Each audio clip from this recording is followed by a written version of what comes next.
افزا ہے۔ فضول خرچی اور تبذیر، آیات بھی وہی پڑھی تھی قاری صاحب نے ان کی تقریر سے پہلے دن میں کہ تبذیر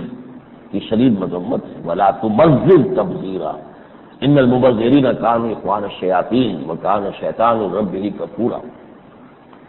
تو فضول خرچی اور تبذیر اور تللوں کے اندر اور نمود و نمائش میں پیسے خرچ کرنے کی بجائے سادگی اور کفایت شعاری کی طرف پیش قدمی کے لیے جو مثالیں آئی ہیں میں سمجھتا ہوں کہ وہ مناسب ہیں، حوصلہ افزا ہیں، دل خوش کن ہیں۔ پھر اسی خود انحصاری کے ضمن میں زراعت کی ترقی کے ضمن میں جو قدم اٹھائے جا رہے ہیں وہ بھی میں سمجھتا ہوں کہ بہت دور رس اس کے نتائج نکلیں گے۔ اصل یہ کہ زرعی اصلاحات جو ہمارے ملک میں 2 مرتبہ ہوئی ہیں اور اس میں جو چور دروازے پیدا کر لیے گئے تھے یا کچھ لوگوں نے جو زمینیں دی زرعی اصلاحات، ایک مرتبہ صدر ایوب صاحب کے زمانے میں اصلاحات ہوئی تھیں اور ایک مرتبہ پھر بھٹو صاحب کے زمانے میں، اگرچہ فی الاصل یہ دونوں جو ہیں اصلاحات وہ صرف ثمار کی کھٹ کھٹ کے درجے میں تھیں، وہ ابھی لوہار کا ہتھوڑا تو ان میں تھا ہی نہیں کہ جو جاگیرداری کو اور اس جو زمین کا سود ہے اس کو ختم کرنے کی طرف جو ہے کوئی فیصلہ کن قدم جس کو کہا جا سکتا وہ تو تھا ہی نہیں۔ لیکن وہ ثمار کی کھٹ کھٹ سے بھی بچنے کے راستے چور دروازے ایک جاگیرداروں نے اور بڑے زمینداروں نے نکال لیے تھے، اور کچھ لوگوں نے ہیلوں بہانوں سے جو زمین کہیں ان کی ضبط ہوئی تھی وہ بھی واپس لے لی تھی۔ بہرحال میں یہ سمجھتا ہوں کہ اس میں اگر وہ اس کو واپس لینے کا، واگزار کرانے کا اور ان 2 زرعی اصلاحات کو پورے طور پر مستحکم کر کے نافذ کرنے کا اگر فیصلہ ہے تو صحیح ہے۔ اسی طریقے سے جن لوگوں نے انگریز کی وفاداری، اور ظاہر بات ہے کہ انگریز سے وفاداری کا مطلب جو ہے وہ ملک و ملت سے غداری کا معاملہ تھا، تو اس کے سلے میں جاگیریں حاصل کی ہیں، یہ بہت بڑی بات ہے جو کہی گئی ہے کہ وہ ہم واپس لے لیں گے۔ اگرچہ اس میں بڑا کافی مسئلہ کھلے گا، پینڈوراس باکس ہے، اس لیے کہ یہ تو بڑا تجزیہ کرنے کی ضرورت پیش آئے گی، اس لیے کہ اکثر و بیشتر معاملات ایسے ہیں کہ پہلے بھی وہ لوگ مغلیہ دور کے اعتبار سے بھی کچھ نہ کچھ اپنے علاقے کے اندر ان کی ایک حیثیت تھی، اسی وقت سے چلی آ گئی تھی، کیونکہ فیوڈل نظام ہی تو تھا، مغلیہ نظام بھی فیوڈل نظام تھا، جاگیردارانہ نظام تھا۔ اب اس کے بعد اس میں اضافے ہوئے، یا کچھ لوگ ہوں گے کہ جو خالص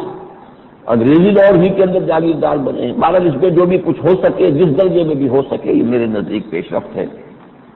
اور یہ ملک کے اندر زرعی پیداوار کے بڑھانے کا یقیناً ایک ذریعہ بنے گا۔ اسی طریقے سے ٹریکٹر کی قیمت میں جو کمی کی گئی ہے وہ بھی میں سمجھتا ہوں کہ خوش آئند ہے کہ میکینائزڈ جو ہے ہمارے ہاں ایگریکلچر کو جتنا زیادہ سے زیادہ اتنا ہی پروڈکشن جو ہے بڑھے گی۔ جو ماہرین زراعت ہیں وہ بتا رہے ہیں کہ دنیا جو ہے وہ تو یہاں تک جا چکی ہے کہ فی ایکڑ 80 من گندم کی جو ہے وہ فصل حاصل کی جا رہی ہے، جبکہ ہمارے یہاں ابھی وہ 20 من ہے، اس لیے کہ ہم نے اس طرف جو ہے پیش قدمی نہیں کی۔ پھر یہ کہ اسی کے سلسلے میں یہ کہ صنعت و حرفت کو بھی عوامی سطح پر زیادہ آگے پروموٹ کرنے کے لیے جو قرضوں کی اسکیم بنائی ہے اس کا وہ پہلو تو خراب ہے کہ وہ سودی سارا نظام ہوگا اور بڑے پیمانے پر لوگ ملوث ہو جائیں گے، لیکن یہ پہلو کہ اس سے بہرحال صنعت و حرفت کی کچھ نہ کچھ دروازے کھولیں گے، چھوٹی انڈسٹریز جو ہے اس کے طرف لوگ مائل ہوں گے، کام ہوگا، بحیثیت مجموعی جو ہے یہ ملک کی کہ خود کفیل ہونے اور خود انحصاری کی طرف جو ہے پیش رفت میں ممد ہوگا۔ اسی طریقے سے یہ جو ہضم شدہ قرضے ہیں جو بڑے بڑے لوگوں نے لیے ہوئے ہیں اور کھائے ہوئے ہیں، انہوں نے ہضم کیے ہوئے ہیں، ان کے ضمن میں بھی اگر واقعتاً جو عزم اور ارادہ ظاہر کیا گیا ہے رات اگر اس پر عمل ہوتا ہے تو یہ چیز بھی یقیناً ایک قابل تعریف بات ہے اور اس کے اوپر واقعتاً اقدام ہونا چاہیے۔ یہ 4 چیزیں ایسی ہیں کہ جن کے حوالے سے میں سمجھتا ہوں کہ خود انحصاری کی طرف پیش رفت جو ہے وہ ایک مثبت انداز میں ہو سکے گی، اور اس ضمن میں میں سمجھتا ہوں کہ 2 انتہائی قابل تقلید مثالیں جو ہیں وہ نواز شریف صاحب نے پیش کی۔ جب انہوں نے سول سیکریٹریٹ اپنا پرائم منسٹر سیکریٹریٹ چھوڑا تھا تو لوگوں نے کہا تھا کہ اس سے کیا ہوتا ہے، وہ تو پرائم منسٹر ہاؤس جو ہے وہ محل جو ہے بہت بڑا، اسے چھوڑے تب کی بات ہے۔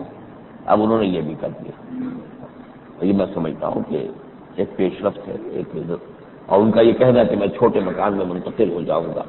یقیناً ایک ذاتی مثال پیش کرنا ہے قوم کے لیے تاکہ اس سے وہ عمل جو ہے وہ بڑے پیمانے پر آگے بھی بڑھے۔ اسی طریقے سے ان کی جو شریف فیملی کے جو قرضے ہیں اگرچہ انہوں نے اس کی بہت سی پلیز بیان کی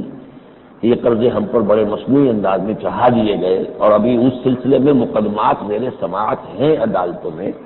لیکن میں مقدمات کے فیصلے کا انتظار کیے بغیر فیصلہ کر رہا ہوں کہ ہم اپنے اثاثے جو ہیں وہ بینکوں کے حوالے کر رہے ہیں کہ وہ نیلام کریں اور ہمارے ذمے جتنے قرضے وصول کریں۔ میں سمجھتا ہوں یہ بھی بہت ہی فیصلہ کن اور جرأت مندانہ اقدام ہے، اور خود ذات